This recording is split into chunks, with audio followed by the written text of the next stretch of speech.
بسم الله الرحمن الرحيم.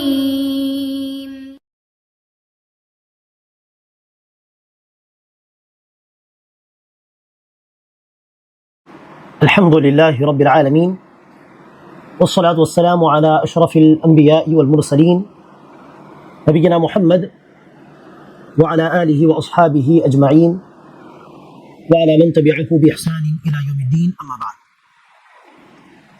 கணிதற்குரிய சகோதர சகோதரிகளே, இன்றைய இந்த பதிவில் தீய கனவு கண்டால் பயமுறுத்தும் விதத்திலே, பதற்றப்படும் விதத்திலே தீய கனவை கண்டால் என்ன ஓத வேண்டும் என்பதை குறித்து நாம் இன்ஷா அல்லாஹ் சில விஷயங்களை பார்க்கலாம். அன்பானவர்களே, கனவுகள் பொறுத்தவரையில் நபி ஸல்லல்லாஹு அலைஹி வஸல்லம் அவர்கள் ஒரு ஹதீஸிலே சொல்கிறார்கள், கனவுகள் 3 வகைப்படும். சில கனவுகள் அல்லாஹ்வின் புறத்திலிருந்து வரும், சில கனவுகள் ஷைத்தான் காட்டக்கூடியது, ஷைத்தான் நமக்கு காட்டக்கூடிய சில காட்சிகள். இன்னும் சில கனவுகள் வீணான விஷயங்களாக வரும். அது நம்முடைய யோசனைகள், நாம் அதிகமாக எதை குறித்து சிந்திக்கிறோம் அதனுடைய வெளிப்பாடாக சில காட்சிகள் வரும் என்பது அந்த ஹதீஸ் உடைய கருத்து. அந்த விதத்தில் மாணவர்களே, அல்லாஹ்வின் புறத்திலிருந்து கனவுகள் வரும். நபிமார்களுக்கு வரக்கூடிய எல்லா கனவுகள் அல்லாஹ்வின் புறத்திலிருந்து வரக்கூடிய கனவுகள் தான். அது இறை செய்தி. அது சொல்ல போனால் இப்ராஹிம் அலைஹிஸ்ஸலாம் இஸ்மாயில் அலைஹிஸ்ஸலாம் அவர்களை அறுத்து பலியிடுவதாக பார்த்தது அல்லாஹ் சுப்ஹானஹு வ தஆலா புறத்திலிருந்து வந்த கனவு. யூசுப் அலைஹிஸ்ஸலாம் சிறு வயதில் பார்த்த அந்த கனவு அல்லாஹ்வின் புறத்திலிருந்து வந்த கனவு. நபிகள் நாயகம் ஸல்லல்லாஹு அலைஹி வஸல்லம் அவர்கள் நபியாக்கப்பட்ட அந்த ஆரம்ப காலகட்டத்தில் 6 மாதங்கள் தொடர்ந்து உண்மை கனவுகளை பார்த்து கொண்டிருந்தார். நபிமார்கள் அல்லாதவர்களுக்கு கூட அல்லாஹ்வின் புறத்திலிருந்து கனவுகள் வரும். யூசுப் அலைஹிஸ்ஸலாமுடைய சம்பவத்திலேயே வரலாறில் அந்த அரசர் பார்த்ததாக வருகிறது. அதுவும் அல்லாஹ் காட்டிய கனவு தானே. அந்த கனவை அடிப்படையாக வைத்துதான் யூசுப் அலைஹிஸ்ஸலாத்து வஸ்ஸலாம் அவர்கள் பஞ்சம் ஏற்பட்டால் என்ன அதற்கு தீர்வு என்பதை அந்த கனவை அடிப்படையாக வைத்துதான் விளக்கம் சொன்னார். அது அல்லாஹ்வின் புறத்தில் வந்த கனவாக தான் இருக்கும். அப்துல்லா பின் ஸைத் என்கிற ஒரு சஹாபி பார்த்த கனவுதான் நான் இப்போது சொல்லக்கூடிய அதானுடைய வார்த்தைகள். அல்லாஹு அக்பர், அல்லாஹு அக்பர், அஷ்ஹது அல்லா இலாஹ இல்லல்லாஹ், அஷ்ஹது அல்லா இலாஹ இல்லல்லாஹ். இந்த வார்த்தைகள் எல்லாமே அப்துல்லா பின் ஸைத் என்கிற ஒரு சஹாபியும் அதே போல உமர் பின் கத்தாப் ரலியல்லாஹு அன்ஹு அவர்களும் கனவில் பார்த்தார்கள். இந்த வார்த்தைகளை ஒரு மலக்கு சொல்லித் தருவது போல் நபிகள் நாயகம் அந்த கனவை அங்கீகரித்த பிறகு அந்த அதானுடைய வார்த்தைகளை அப்படியே பிலால் ரலியல்லாஹு அவர்களை அழைத்து அழைப்பாக அதானாக கொடுக்க சொன்னார்கள். ஆக இவ்வாறு அல்லாஹ்வின் புறத்திலிருந்து சில கனவுகள் வரும். அதே போல என்னது, வீணான விஷயங்களும் வரும். இது நம்முடைய சிந்தனைகள், நம்முடைய யோசனைகளுடைய வெளிப்பாடாக இருக்கலாம். ஒரு விஷயத்தை குறித்து அதிகம் டென்ஷனாக நாம் இருந்தால், ஒரு விஷயத்தை குறித்து அதிகம் யோசித்தால் அது அப்படியே காட்சியாக வரலாம். இது ஒரு வகை. அதே போல ஷைத்தானும் சில கனவுகள் காட்டுகிறான், சில காட்சிகளை அவன் காட்டுகிறான். அந்த காட்சிகள் தான் கனவு எனப்படும். ஷைத்தானும் சில காட்சிகளை காட்டுகிறான். அந்த கனவுகள் மூலியமாக மக்களை வழிகெடுப்பது அல்லது அந்த கனவுகள் மூலியமாக அவர்களுடைய உள்ளங்களில் அச்சத்தை ஏற்படுத்துவது, பதற்றத்தை ஏற்படுத்துவது,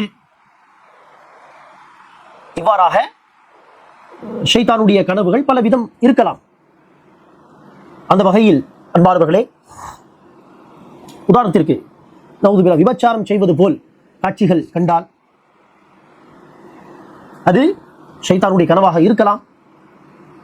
அல்லது வழிகெடுக்கும் விஷயத்திலே கூட ஷைத்தான் என்ன செய்வான், இந்த கனவுகளை பயன்படுத்துவான். அந்த அடிப்படையில் தான் ஒரு கூட்டத்தை மக்காவிலே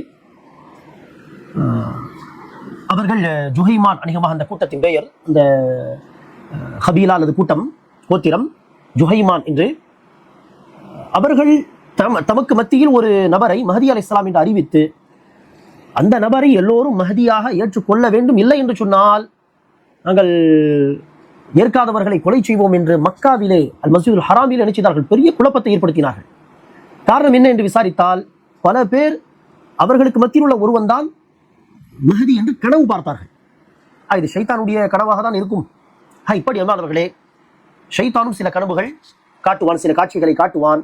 அதை கொண்டு மக்களை வழிகெடுக்க அல்லது அதை கொண்டு மன உளைச்சலுக்கு ஆளாக்க, பயமுறுத்த, இப்படி பல நோக்கங்கள் இருக்கலாம் ஷைத்தானுக்கு. இப்போது நாம் என்ன செய்ய வேண்டும்? நல்ல கனவுகள் பார்த்தால் சந்தோஷப்படும் விதத்திலே, மனதுக்கு திருப்தி கிடைக்கும் விதத்திலே ஒரு நல்ல கனவை பார்த்தால் நாம் என்ன செய்யக்கூடாது?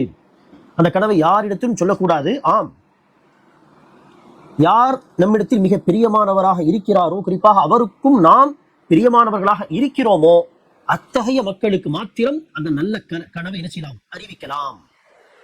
தாய் தந்தை இருக்கிறார்கள், கணவன் மனைவி பார்த்தால் கனவு எடுத்து சொல்வது, இப்படி நாம் அவர்களை நேசிக்கிறோம், அவர்கள் நம்மை நேசிக்கிறார்கள் என்று சொன்னால் அந்த நல்ல கனவை சொல்லலாம்.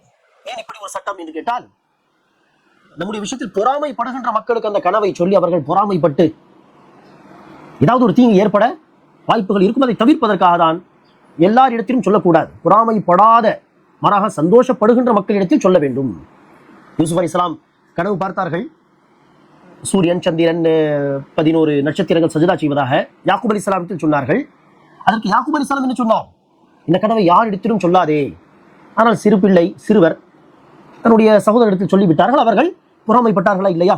ஆக நல்ல கனவை பார்த்தால் நமக்கு யார் மிக பிரியமானவர்களோ, பொறாமைப்பட மாட்டார்களோ, அப்படிப்பட்ட மக்களிடத்தில் சொல்லலாம். சரி, தீய கனவு கண்டால், தீய விஷயங்கள், பயமுறுத்தும் விஷயங்கள், இப்படி ஏதாவது பார்த்தால் யாரிடத்திலும் அதை சொல்லக்கூடாது. நபி ஸல்லல்லாஹு அலைஹி வஸல்லம் அவர்கள் தடை விதிக்கிறார்கள். யாரிடத்திலும் அந்த தீய கனவை சொல்லாதீர்கள். மேலும் அந்த தீய கனவை குறித்து பயப்படவும் வேண்டாம். என்ன செய்ய வேண்டும்? ஷைத்தான் உடைய தீங்கை விட்டு பாதுகாப்பு தேட வேண்டும். ஷைத்தானை விட்டு பாதுகாப்பு தேடினால் அந்த தீய கனவு ஒரு தீங்கும் இழைக்காது என்று நபி ஸல்லல்லாஹு அலைஹி வஸல்லம் அவர்கள் குறிப்பிடுகிறார்கள். அந்த விதத்தில் தீய கனவு கண்டால் என்ன செய்யட்டும்? அஊது பில்லாஹி மினஷ் ஷைத்தான், புதிய துஆ ஒன்றும் கிடையாது. அஊது பில்லாஹி மினஷ் ஷைத்தானிர் ரஜீம். இதில் கூடுதலாக சில வார்த்தைகளை சேர்த்து மின் ஹம்ஸிஹி வ நஃப்ஹிஹி வ நஃப்ஸிஹி என்று சொன்னால் மிக சிறந்தது. அஊது பில்லாஹி மினஷ் ஷைத்தானிர் ரஜீம் மின் ஹம்ஸிஹி வ நஃப்ஹிஹி வ நஃப்ஸிஹி என்று சொல்லி ஷைத்தானை விட்டு நாம், ஷைத்தான் விரட்டப்பட்ட ஷைத்தானின் தீங்கை விட்டு பாதுகாப்பு தேட வேண்டும். இவ்வாறு அஊது பில்லாஹ் படித்த பிறகு இடது பக்கம் இவ்வாறாக 3 முறை துப்பிவிட்டால் அடுத்து இன்ஷா அல்லாஹ் அந்த தீய கனவு நமக்கு எந்தவித பாதிப்பும் ஏற்படுத்தாது. ஆக இந்த வழிமுறையை நாம் என்ன செய்ய வேண்டும்? தீய கனவு கண்டால் இந்த வழிமுறையை நாம் பின்பற்ற வேண்டும். ஷைத்தானை விட்டு அல்லாஹ்வின் பாதுகாப்பை தேடி 3 முறை துப்ப வேண்டும்.